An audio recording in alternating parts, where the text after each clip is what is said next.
Assalamualaikum warahmatullahi wabarakatuh. Hai semuanya. Perkenalkan, nama saya Cindy Fatika dari kelas 10 DKV 2. Saya akan menceritakan tentang biru si peri hutan. Biru si peri hutan. Setiap hari, biru si peri hutan selalu bangun pagi. Hangat sinar mentari yang masuk ke kamar biru melalui celah jendela di dalam rumah pohonnya seolah-olah mencubit pipi biru. Kemudian, biru kan terbangun dengan cepat dan langsung keluar jendela. Ya, seperti semua peri hutan lainnya, biru memiliki sayap dan bisa terbang. Biru terbang untuk membangunkan semua teman-temannya, sesama peri hutan dan juga binatang-binatang hutan. Sembari terbang, biru memanggil nyaring dari balik jendela kamar mereka. Teman-teman, ayo bangun dan bermain, seru biru. Teman-teman biru pun akan langsung terbangun. Ada peri hutan yang langsung terbang keluar jendela membawa boneka tidurnya.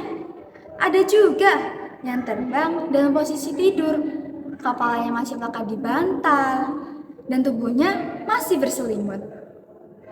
Sesaat setelah membangunkan teman-temannya, biru selalu terbang ke puncak tinggi di dalam hutan itu. Kemudian menikmati mandi cahaya mentari yang hangat di pagi hari. Teman-teman biru akan menyusulnya. Para peri hutan akan terbang ke puncak pohon, sementara bekatan, tupai putih, dan kucing merah akan memanjat dahan-dahan pohon itu dengan lincahnya. Namun, tidak demikian dengan Enggang. Pada masa itu, Enggang tidak memiliki sayap. Jadi, Enggang hanya bisa melompat-lompat kecil di bawah pohon tersebut. Meskipun begitu, Enggang melakukannya dengan gembira. Bahkan, ialah yang paling ceria di antara semua teman-temannya. Suaranya pun tak kalah nyaringnya dengan si biru. Begitulah asiknya suasana di hutan saat pagi hari.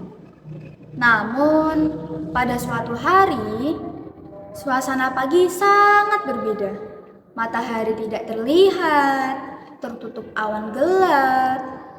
Hujan turun, namun tidak seperti biasa. Kali ini deras sekali. Biru tetap bangun paling pagi, namun kali ini hanya bisa menunggu di balik jendela di dalam rumahnya. Ternyata teman-teman biru juga menunggu biru, menunggu hujan reda, dan menunggu untuk bisa keluar dan bermain. Sebelum pagi berakhir, hujan mulai berhenti. Awan kelabu berarak pergi tertiup angin, dan malu-malu memunculkan sinar mataharinya. Sinar hangat yang ditunggu-tunggu. Tanpa menunda, langsung saja biru terbang cepat keluar dari jendela dan memanggil semua teman-temannya. Dan para peri hutan lainnya akan langsung menyambut biru dan ikut terbang bersamanya. Para binatang pun juga begitu. Akan tetapi, hujan lebat itu telah mengakibatkan dahan-dahan pohon menjadi sangat licin. Akibatnya, ketika bekatan sedang memanjat pohon, bekatan terpeleset dan terjatuh. Aduh, bekatan menangis kesakitan. Bekatan terjatuh di dekat Enggang yang berada di bawah pohon. Dengan suaranya yang lantang, Enggang memanggil teman-temannya untuk turun, termasuk si biru. Enggang menemani bekatan dan memberinya semangat agar tetap kuat. Ketika sampai di bawah pohon, semuanya terkejut melihat bekatan.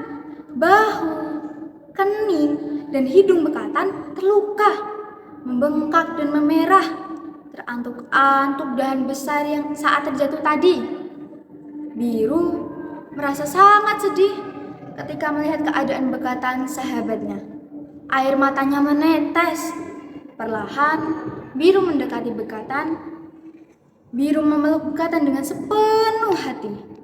Dan ketika seorang perihutan memeluk siapapun dengan sepenuh hati, maka keajaiban akan terjadi. Ya, benar saja. Keajaiban terjadi. Beberapa luka bekatan langsung sembuh seketika. Semua teman biru pun terkejut. Mereka tidak menyangka biru akan berbuat seperti itu. Karena perihutannya memberikan keajaiban, maka sayapnya akan hilang. Betul saja, satu sayap biru tiba-tiba lenyap. Tapi, mengapa hanya dengan satu ya? Ternyata biru hanya memberikan separuh keajaiban kepada bekatan. Bagaimana dengan separuhnya lagi? Ternyata biru menghampiri Enggang. Sahabatnya yang satu ini tetap ceria, walaupun ia tidak bisa bermain di puncak pohon seperti teman-temannya yang lain. Dia jugalah yang tetap memberikan semangat kepada bekatan saat teman-temannya lain hanya bisa bersedih melihat keadaan bekatan. Maka biru pun memeluk Enggang dengan sepenuh hati sambil tersenyum. Dan sayap terakhir biru pun akhirnya lenyap. Sekian dari saya. Wassalamualaikum warahmatullahi wabarakatuh.